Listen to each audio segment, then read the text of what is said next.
ఇక వివరాల్లోకి వెళ్తే ఆర్మీ రిక్రూట్మెంట్ ర్యాలీ, హాకీ టోర్నమెంట్ల నిర్వహణకు అధికారులు ప్రణాళిక ప్రకారం పనిచేయాలని జిల్లా కలెక్టర్ షాన్ మోహన్ అధికారులను ఆదేశించారు. మంగళవారం కలెక్టరేట్లో ఆర్మీ రిక్రూట్మెంట్ ర్యాలీ, హాకీ టోర్నమెంట్ల నిర్వహణపై జిల్లా కలెక్టర్ షాన్ మోహన్ అధికారులతో సమన్వయ సమావేశాన్ని నిర్వహించారు. బారికేడింగ్, ట్రాఫిక్ నియంత్రణ, టాయిలెట్స్, లైటింగ్, పిఏ సిస్టమ్, సామియానాలు, ట్రాన్స్పోర్ట్, భోజనం, వసతి సదుపాయాలు, త్రాగునీరు, పారిశుద్ధ్యం వంటి అంశాలను రెవెన్యూ, రోడ్డు భవనాలు, ట్రాఫిక్, విద్యుత్, వైద్య ఆరోగ్యం, కాకినాడ నగరపాలక సంస్థ, సమాచార పౌర సంబంధాలు, పౌర సరఫరాల శాఖల అధికారులతో జిల్లా కలెక్టర్ షాన్ మోహన్ చర్చించారు.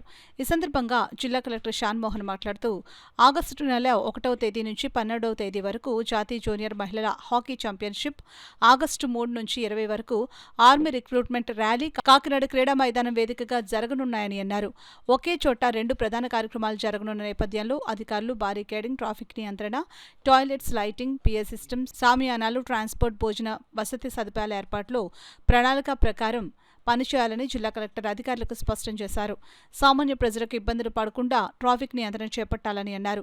హాకీ టోర్నమెంటుకు సంబంధించి 30 టీంలకు సంబంధించి ఏ రాష్ట్రాలకు ఏ ప్రదేశాల్లో వసతి కల్పిస్తున్నామో అక్కడ ఏర్పాట్లపై సంబంధిత అధికారులకు స్పష్టమైన అవగాహనతో పనిచేయాలని అన్నారు. 2 కార్యక్రమాలకు వేరువేరుగా వైద్య బృందాలను ఏర్పాటు చేయాలని అన్నారు. త్రాగునీరు, పారిశుద్ధ్యాలపై ప్రత్యేక దృష్టి పెట్టాలని జిల్లా కలెక్టర్ అధికారులకు సూచించారు.